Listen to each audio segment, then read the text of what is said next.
Hey you! Yes, you, watching this video. Do you want to own a piece of Scribbler? Only not a lock of hair or blood or flesh or anything else that will get you in trouble with the law?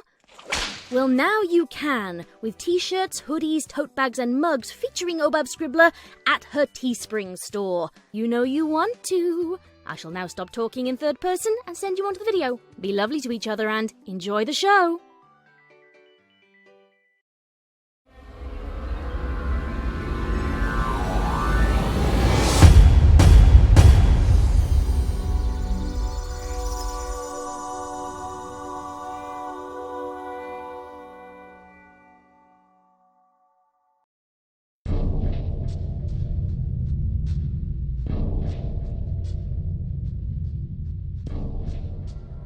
The eensy-weensy spider climbed up the water spout.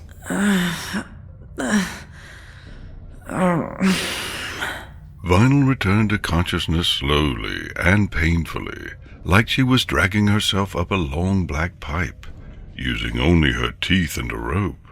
Down came the rain and washed the spider out. Damn it, her head friggin' hurt. She felt like she'd been run over by a cart. Out came the sun and dried up all the rain. Several times. So the eensy-weensy spider climbed up the spout again. That voice. She knew that voice. The itty-bitty pony developed such a cough. Recognition slipped between the cracks of her returning consciousness and slid into place with a cruel click. So the itty-bitty pony pulled its legs right off. When Vinyl opened her eyes, she knew exactly who she was going to see. Yay, you're awake! Even though she was prepared, her stomach still clenched at the smiling face and bright, happy eyes. I thought maybe I hit you too hard. It's been so long. You went down so easy, big sis. You never went down that easy before. I thought maybe I broke you. I didn't want to break you. I've hit you harder than that before and you never broke. The cupid bow lips pouted in a way that had made many colts and stallions swoon, right before she parted them to reveal fangs that ripped out swooning throats. You really did do it, huh? Vinyl swallowed. The sides of her throat stuck together. When she spoke, her voice sounded sticky and rough, like she was speaking through molasses and ground glass. Hello, Vellum. The beautiful mare clapped her forehooves like some pony half her apparent age. Hi! She squealed. Hi. Do you know who I am, big sis? Do you know your name? How many hooves am I holding up? She thrust one forehoof against Vinyl's nose, knocking her off balance. Vinyl swayed, realizing belatedly that she was sitting upright with her back against something hard. She tried to get up, but her midriff pressed against something. Likewise, her forelegs when she tried to raise them. What the? Daddy said you might try to hit me when you woke up. I thought he was wrong, but you know Daddy. Vellum shrugged. What Daddy wants.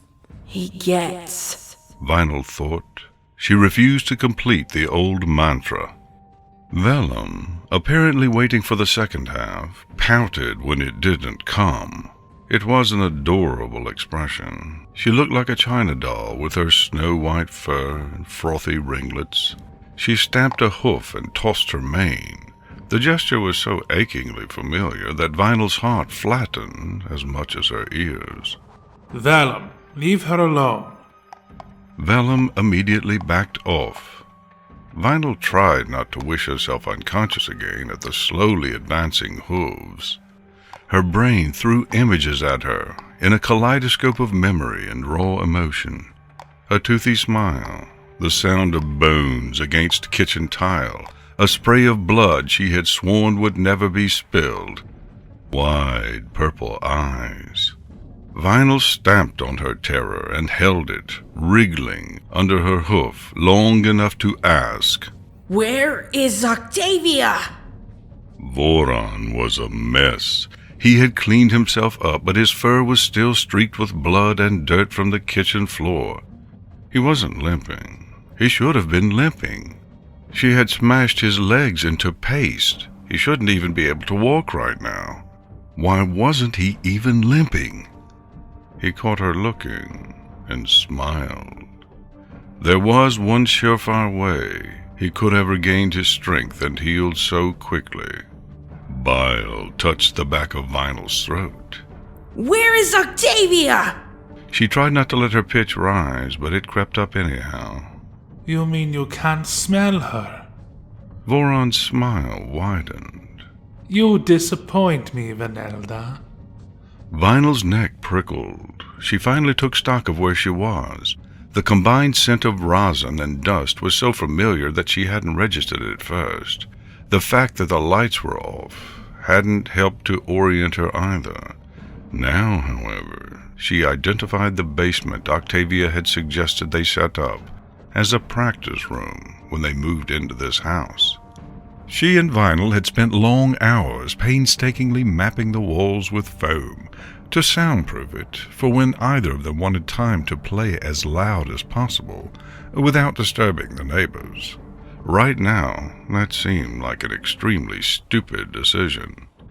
There was a pile of gray fur in the middle of the floor. Tabby! Vinyl's muscles exploded into movement. She struggled against the belt some pony had sensed tied around her waist and all four legs to tie her to this chair.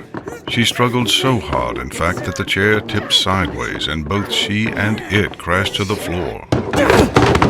They had never gotten around to carpeting this room, so the clatter was deafening. Even when the noise faded, her voice carried on, streaming angry invectives. Vanelda, such language. Voron chided. She flung a curse at him like a poisoned dart. How dare you fucking touch her! You wound me. Voron placed a forehoof to his chest, seemed only just then to notice it was dirty, and frowned. He looked about, eventually settling for a cloth Octavia used to shine the wood of her bow and cello. Voron swiped at himself in brisk, even motions, speaking as he cleaned off small patches of bloodstains. She is not dead. She was useful in helping me repair the damage you caused, but she is less useful dead than alive. At the moment, that is. The pause made Vinyl go still. Octavia was alive. She fastened onto the thought. Octavia was alive. Her Tavy wasn't dead. A mixture of relief and suspicion washed through her, simultaneously loosening and tightening her muscles. Voron fed on her! That fact landed in the center of her mind like a sandbag dropped from a hot air balloon. The resultant indentation caused all of the thoughts to slide towards it, until she could think of nothing else. Voron. Voron. Voron. She had beaten the tar out of him, and he had fed off Octavia to fix the damage she had caused. If she hadn't done that to him, he wouldn't have... Tabby, I'm sorry. You're right, Daddy. She can't break those bonds after all. I guess I owe you a fruit cup. Vellum crouched beside Vinyl, peering at her like a particularly curious fossil found on the beach while shell collecting. Voron snorted indulgently. Not to bet I was eager to win, my lovely. All of my abilities flowing through your veins. All that power. And what did you choose to do with it? He was clearly addressing Vinyl, though Vellum chose to answer. She shut it all off. How did she even do that? And why would she want to? Why would you want to do that, big sis? She pushed her face into Vinyl's, practically pressing their eyeballs together. It is not supposed to be possible. Voron said easily. He didn't sound angry anymore. In fact, he sounded rather bored. Vinyl wasn't fooled. She was already tensed when he lifted the music stand, tore it in two, and threw the pieces of useless metal across the room. It is an insult. Still, he sounded bored. It is a crime against propriety. He picked up a sheaf of papers Octavia had scribed over countless hours of composition. It was the work of a second for him to reduce it to fluttering confetti. It is spitting in your father's eye. One forehoof met the wall, leaving a round indentation just like the mark he had left in Octavia's chest. Vinyl realized with a jolt that he had been holding back before. It would have been simple for him to punch right through the body of an ordinary mortal pony. When he turned back to her, Vinyl found herself shrinking against the overturned chair. I raised you not to spit, Vanelda. It is unladylike. She silenced a whimper by biting the inside of her cheek. Oh, you're in trouble. Vellum giggled. Voron crossed the room, grabbed Vinyl by the throat, and hoisted her into the air, chair and all. She choked. The combined weight pulled her down into his iron grip. His hoof was like a vice. The urge to flare her horn and hit him with everything in the room was strong. But though her wooziness had worn off now, the risk was too great, especially with Vellum around too. She couldn't save Octavia if she got herself killed. Tell me how you hobbled yourself, Vanelda. Voron said softly, so damnably softly. She gurgled. Tell me how and why you chose to rid yourself of my gifts to you. Black dots swarmed the edges of her vision. Daddy, she's going a funny color. Vellum's voice sounded muffled and further away than before. His grip eased. It barely helped. My patience grows thin, Vanelda. Vinyl opened her mouth to answer, wondering what she could say other than, Because I didn't want to be a monster like you anymore. A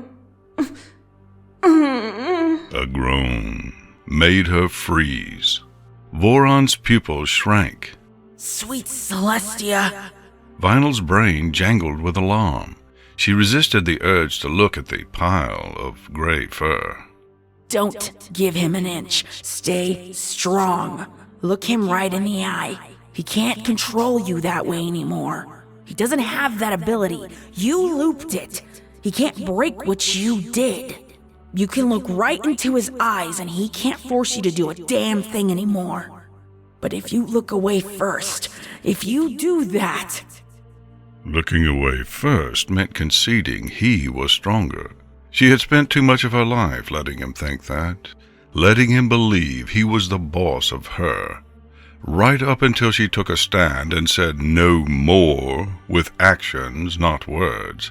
To Voron, spoken language was a frivolity, something he could prettify and tie up in a nice bow of civilized phrases and decorum. He understood the language of violence much more, spoke it more fluently, too. His mouth curled into a smile.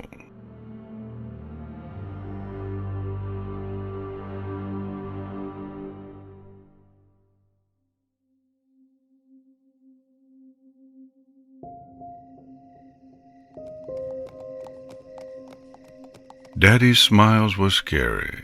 He had a lot of them, but they were all scary in some way. Scariest was how other ponies didn't seem to realize they were scary at all and smiled back. All big teeth and big eyes and big hearts bursting for something that could rip them out as easily as, well, smiling. You two go out, he had said, wearing a particularly frightening, predatory grin. Daddy is having a guest over tonight, and he needs the house to himself. Come on, Vellum. Vanelda muttered. She held the little filly by one hoof as they trotted along. Vellum's tiny legs necessitated such a slow pace that she half considered just picking her up and letting her ride the rest of the way. Nelda! Nelda! Stop being cute. Vanelda snapped. Vellum giggled. The trees were thicker further in. There was more undergrowth, too. Vanelda scented the air, picking up the unmistakable aromas of rabbit, fox urine, and the old musty smell of a badger that had passed this way hours ago. She guided Vellum to a little knoll and sat her down. Vellum giggled and kicked the ground until Vanelda held her legs still. No, you have to be quiet. Vellum had beautiful eyes. The irises were a shade of red so pale that they were almost pink, making her look like a little china doll in the moonlight. She could pass as normal with eyes like that. In a fit of pique over the constant whining about being snagged in trees and on bushes, Vanelda had tied Vellum's many curls into a tight braid that banged her shoulders as she walked. It had been a long time since Vanelda was able to see herself in a mirror, but she would bet money that she didn't look nearly as adorable. Her own mane had grown in lank and straight, and fell about her face like a shroud. Her dark eyes peered out from beneath it, as if she was some moody teenager who wrote bad poetry and listened to songs about kicking back at the world. If Vanelda ever kicked at her world, it would kick back. A lot. Stay quiet. She said firmly. If you stay very still, you'll get something nice. Vellum gazed at her adoringly. Oh, Yes, nice. I like nice. I know you do. So stay still and quiet. Like we practiced, remember? Mousy. Yes, like a mousie. Vellum proceeded to press one forehoof against her mouth in an incredibly loud bout of shushing. She eventually settled down into the required silence, but Vanelda would have been surprised if anything remained in the woodland after that noise. Evidently, the rabbits around here were very stupid because one hopped out from the undergrowth less than half an hour later. She felt Vellum stiffen beside her, but didn't move to hold her sister still. Tiny muscles quivered against her flank at the sight of the little white bottom, bopping across the clearing in tiny hops and skips. Wait for it. Vanelda thought. Wait for it. Vellum let out an anticipatory breath. The rabbit raised its nose, ears twitching. Uh-oh. It bolted. She exploded into motion. In a second she had cleared the distance and leaped over the fleeing creature. It tried to zigzag, but she cut off its retreat. Dipping her head, she snarled and bared her fangs. It was all show, of course. She had graduated from rabbits decades ago. The snarl did what she wanted, however. The rabbit turned to escape from her and ran straight into Vellum's waiting embrace. Vellum raised her face, smiling in absolute delight at her success. The rabbit scrabbled under her forehooves. Got it. She declared proudly, as if she had brought down a stag, unaided in the middle of a blizzard. Good. Now finish it. Make it clean like I taught you. One quick snap of the neck, and the rabbit's troubles would be over. Vanelda had perfected the art of the quick, clean death, and made sure Vellum knew it too. It would die of a heart attack when drunk from. Go on. Quickly now. Vellum tilted her head at her sister. She looked down at the rabbit, turning it over so as to better grip its head. She looked back up at Vanelda, presumably for approval that she was doing it correctly. Good. Come on now. Hurry up. She looked at the struggling rabbit again, swiveling her head this way and that. Before Vanelda could stop her, she bent her head and bit out its belly. Its scream was high and ear-splitting. Vellum, no! Vellum tossed her head, scattering blood in a wide arc.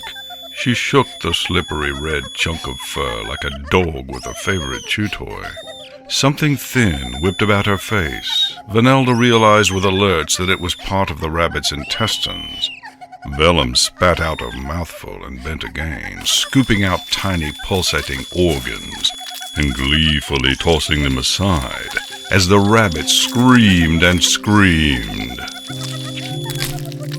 And then the screaming stopped. It took Vanelda a moment to realize the rabbit was finally dead. There was still a high-pitched, ear-splitting noise in the clearing. She watched as her little sister threw back her head, laughing in pure glee. Nelda, look! Nice! Vanelda took a step back, unable to take her eyes off Vellum's blood-smeared smile. Her fangs were out, but her eyes, they weren't full red. They were still sugar pink. She had done all that without bloodlust setting in. Nice! Big sis, look! Vanelda looked down at the tangled remains of blood, bone, and sinew between Vellum's hooves. She had seen worse. Voron had made her do worse. But this... Vellum snorted with laughter. Big sis, look! Nice! Pretty! Vanelda turned and emptied the meager contents of her stomach onto the grass.